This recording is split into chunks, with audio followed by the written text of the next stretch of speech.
Olá! Hoje vamos mergulhar nos princípios e nas iniciativas que podem definir a política externa de uma segunda administração Trump. E é uma abordagem que, de facto, promete redefinir o papel da América no mundo. Bem, vamos lá. Esta citação do Stephen Miller dá logo o tom para tudo o resto, põe as cartas na mesa desde o início. A mensagem é cristalina. Não se trata de uma diplomacia subtil. Pelo contrário, é uma postura assertiva, unilateral, em que a América pretende ditar os termos no palco mundial.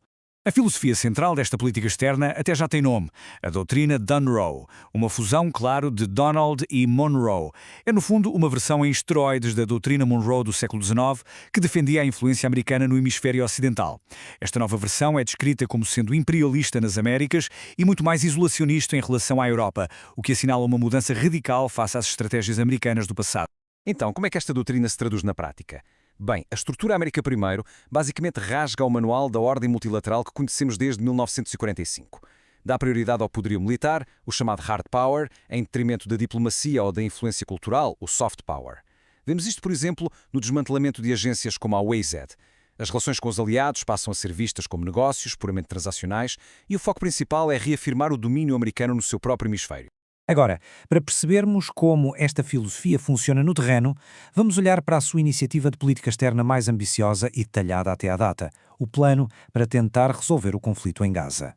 O plano foi sendo revelado por fases. Começou em setembro com o anúncio de um plano de 20 pontos. Depois, em outubro, um cessar-fogo deu início à fase 1, que estava focada na troca de reféns e no aumento da ajuda humanitária. Já em janeiro de 2026, a administração anunciou a passagem para a fase 2, e aqui os objetivos são bem mais complexos. Estamos a falar da desmilitarização do Hamas e da reconstrução de Gaza sob uma governação totalmente nova. A escala desta reconstrução é simplesmente monumental. As Nações Unidas estimam que o custo para reconstruir Gaza ao longo de várias décadas será superior a 70 mil milhões de dólares. Este número dá-nos uma ideia do enorme, do gigantesco desafio financeiro e logístico que está em causa. No entanto, a paz é frágil. E este número 463 representa o número de palestinianos que terão sido mortos desde o início do cessar-fogo em outubro. É um lembrete muito duro de que, apesar dos planos de alto nível, a violência no terreno continua a ser uma realidade mortífera. Então, quem iria governar Gaza durante esta transição? A administração propôs uma nova e bastante complexa estrutura de governação chamada Conselho de Paz, projetada especificamente para gerir o território. A estrutura é muito hierárquica. No topo, o Conselho de Paz, presidido pelo próprio Trump, que define a estratégia geral. Abaixo, um Conselho Executivo fundador para gerir os investimentos e as relações externas. Depois, um Conselho Executivo de Gaza para supervisionar as operações do dia-a-dia. E, finalmente, no terreno, um comitê de tecnocratas palestinianos, o NCAG, que seria responsável pela administração civil. E quem são as pessoas neste Conselho? É uma mistura de figuras políticas e financeiras de alto perfil. Temos o próprio Trump como presidente, o secretário de Estado Marco Rubio, Jared Kushner, o antigo primeiro-ministro britânico Tony Blair e até o presidente do Banco Mundial, Ajay Banga. A ideia, ao que parece, é combinar poder político com músculo financeiro. Como se poderia esperar, um plano tão ambicioso não foi recebido sem controvérsia. Pelo contrário, enfrentou uma resistência e críticas significativas por parte de atores regionais que são chave neste processo. Este slide ilustra de forma brilhante o tamanho das divisões. Enquanto os EUA anunciaram a transição para a fase 2, o governo israelita respondeu publicamente que o plano não foi coordenado com eles e que era contrário à sua política. Do lado palestiniano, a Jihad Islâmica rejeitou-o, alegando que favorecia Israel, enquanto a autoridade palestiniana, por outro lado, expressou o seu apoio. E esta citação resume o ceticismo profundo das facções armadas palestinianas.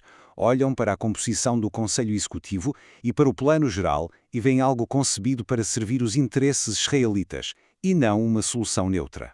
Para além das críticas políticas, a situação no terreno apresenta obstáculos enormes.